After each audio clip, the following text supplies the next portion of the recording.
Galit, sometimes everything you say to me, I hear like it's critical and you're angry at me. Yeah, me too. Sometimes when you're giving me like constructive feedback, I take it as like you're criticizing me, you're being judgmental of me, you're being nasty to me. And then whatever you say, or whatever I say, hurtful. Whatever I say, it just sounds like more of the same. Yeah.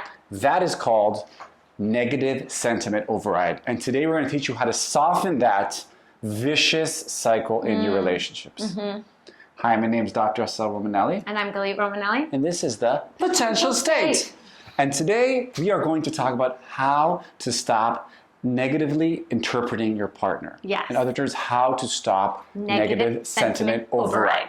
So, how do you know a lawyer is lying? He's talking. Right. Or she. They open their mouth. They are talking. And we see this all the time in couples, okay? When couples are in a tense place, Gottman's, their research shows that they call this negative sentiment override. Where basically what happens, anything my partner says from past assaults to I love you is interpreted as negatively. And the interpretation is usually consistent with whatever dynamic there is. So either she's gonna experience me as being aggressive, on the attack the whole time, or I'm going to experience my wife as always being either angry or maybe being victim-y or judgmental or critical or full of pity. And what happens is it's a vicious cycle, which is really hard to stop. Hard to get out of it. Because anything, even if she says, let's stop fighting, you're like, oh, you're just saying it to even humiliate me more. And then what happens is you just can't get out of that loop. So the Gottmans who kind of define this concept, so they have their kind of recipe on how to do that, and a lot of it is very behavioral, but we want to give our interpretation or our understanding of why this happens and how to change it. Our experience. Exactly. So why does this negative interpretation... What triggers this vicious cycle? I think it's clear how we behave once we're in the vicious cycle, but what actually starts and like is the catalyst for this vicious cycle that begins of interpreting everything your partner does negatively. So we found, or I found, that it's when we're confronted with a paradox, right? Like when your partner does something that's hurtful to you and you're confronted with this paradox of like, ow, that really hurt, but this person is supposed to love me. So like, how do those paradoxes sit in the same place? How does it sit in the same place that, Assael can say to me, like, you're really losing it and raging at the kids if he loves me. Like, if he loves me, he wouldn't say that because that's so hurtful. So those paradoxes are in every single human interaction. Right? We're flooded with a lot of these paradoxes. And we need to learn how to settle these paradoxes or live with these paradoxes. So paradox is one of the reasons. The next reason is people are not owning their shit. Now, what's owning your shit? Watch the talk about ownership, but basically, there's this idea that we have a shadow and I have parts in there. Right. And sometimes Assael really does say things that are hurtful to hurt my feelings. That's part of being in a relationship with people. That's, what does Schnarch call it? Normal marital sadism. Exactly. You always hurt the one you love. It's inevitable. She's so important for me. So that paradox that I'm feeling of like, ow, he just hurt me, but he's supposed to love me. It's not a paradox. Yeah, he hurt me and he loves me, right? And so the own your shit comes to kind of like smooth that over, because if Assael never admits that sometimes he hurts me, he's like emotionally gaslighting me. And then what happens is she stops believing what I say. Right. I see this a lot, especially with women who are not owning their aggression toward their partner. They're like, I never want to hurt you. I never want to belittle you. I'm only suffering. I'm only the victim. And then what happens is that because partners are not owning their shit, of course your partner's going to interpret everything you say as negatively because they don't trust you. Yeah. Exactly. Because you're never owning it and being like, yeah, there I did it, there I didn't. And that's exactly. And so the biggest reason is partners are not owning their shit, or not because they think that it would be bad to own the fact that sometimes I want to belittle, hurt, mock, or just jab my partner. Right. The third reason, so we have paradox, we have own your shit. Third is empty love tanks. And that basically comes from Gary Chapman's work, who says we all have a love tank when it's empty, when we're not being filled, seen, celebrated, and it's flashing. Yeah. We have no generosity of spirit. That's right. And I am in survival mode, and you become the enemy. Think about it. And you don't care for me, and you don't love me because you're not filling my love tank. My love tank is depleted. And it's usually, we go back to the Gottmans. And then, sorry, 1 second, but then I don't want to fill his love tank. Because why should I fill your love tank if my love tank is empty? Exactly. I don't have any love to give right now. Exactly. And then we go into bookkeeping. You can look at that talk. It also means that we've dropped the 5-to-1 ratio. Gottman say 5 yeses to every no, or 5 filling up the love tank every time I refuse it. It probably means you've dropped below the 5-to-1 ratio. Your love tank is empty. So of course, you're going to go into this negative loop, and everything she says, I'm just going to get angry and bitter because I don't feel love. I'm empty.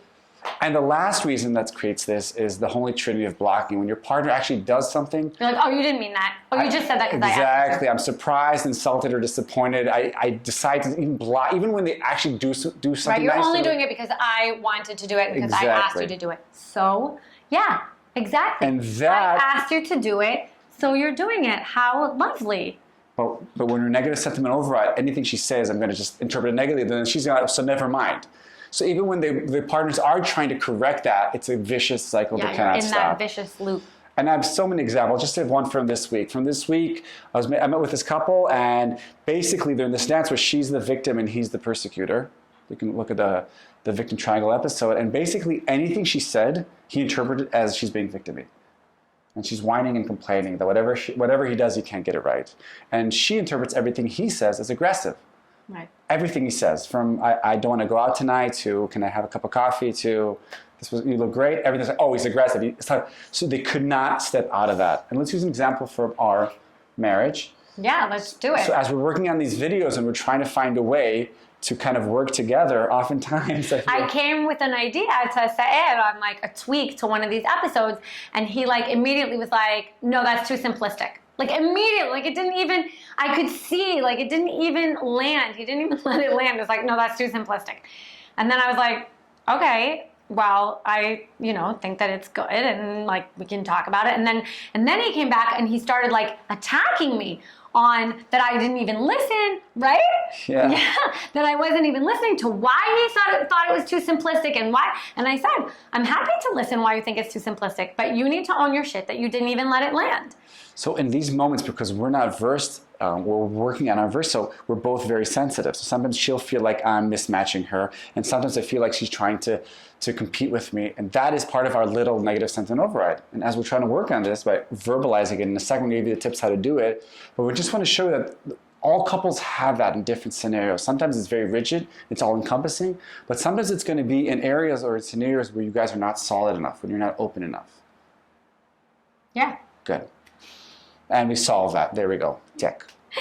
No, but I think that what really, really helps is the own your shit. Okay, so now we're going into the tips. Right. Okay? Tip number 1, own your mother-loving shit. You have to. It's the only way. It's the first step, because a lot of times when couples say, well, how do we stop? The first thing is saying, stop blaming your partner, start owning up. Yeah. Start confessing all the things that you do. Because this is why it's in your enlightened self-interest to do that. Because when you start owning your shit, then when you're like, no, I didn't do that to hurt you, then the partner has to let it land. They have to. Right? Because otherwise, it's just going to your partner's going to get numb to any feedback you have to give.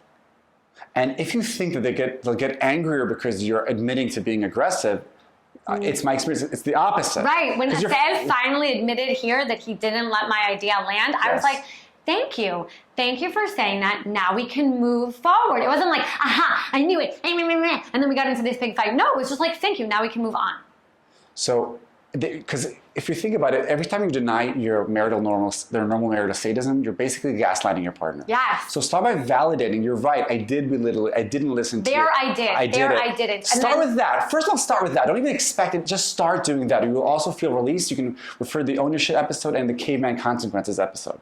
And then the next step is fill up your partner's love tank. Yeah. And you can do that, and look at the love languages episode and the emotional bids episode, but consciously start saying more yeses. When you both have a full love tank, then you're generous with each other, and you want to be generous with each other, and you're positive towards each other. There's a generosity of spirit. There's like more leeway. I'm more flexible. I'm more open. How do you fill each other's love tank? Refer to those episodes.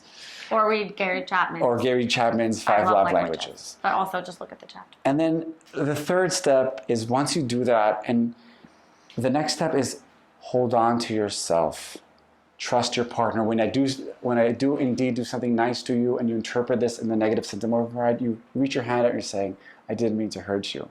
This was not, I come in peace. Yesterday, I confessed to you that I jabbed you, but now this is not one of those moments. Right. You're helping cleaning up her glasses or cleaning up her stare. Interpret in a more positive light. Yes.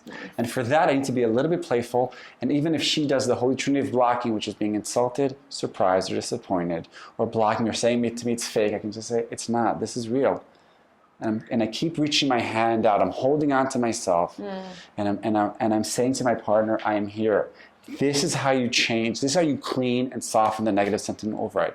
You own your shit. You fill each other's love tank. And when you are indeed, and check, by the way, if your partner says, oh, you're just doing it, you're jabbing me again, take a second. Have I? Right. If I have, own it. But if I haven't, if my intention was not to hurt Galit, I will say, no, this was actually sincere. And then your partner essentially has a choice. Like, do I accept that interpretation? Do I reach my hand back out, right? And then you get out of the loop of the vicious cycle of negative sentiment override. So in my mind, it's paradox, which is what instigates it, right? I feel unsettled, like how could this person hurt me if they love me? It's interpretation. I choose to interpret, and also you can only get to that with own your shit, right? I choose to interpret and believe Assael that he didn't say it to hurt me. He wants me to grow. He wants me to expand. He wants me to stretch. And then I make a choice of accepting that interpretation and going towards his bids. Now, it's quite possible that I will still reach out, or Galit will reach out and say the truth. And if I'm about to reject it, I can just broadcast love. I can say there's a part of me that wants to reject it, that feels that, again, you're trying to belittle me. But I'm choosing. Or I'm really hurt, but I'm choosing to believe, and there's a but there intentionally. Right. So it's also fine. It's not going to go away overnight. It is a muscle. It's rewiring not only my brain and Galit's brain, but the relational space. Totally. It's cleaning up the relational space. So that is how you soften negative sentiment override. We'd love to hear your thoughts and comments. How do you think you can solve it and resolve it? And what's been your experiences?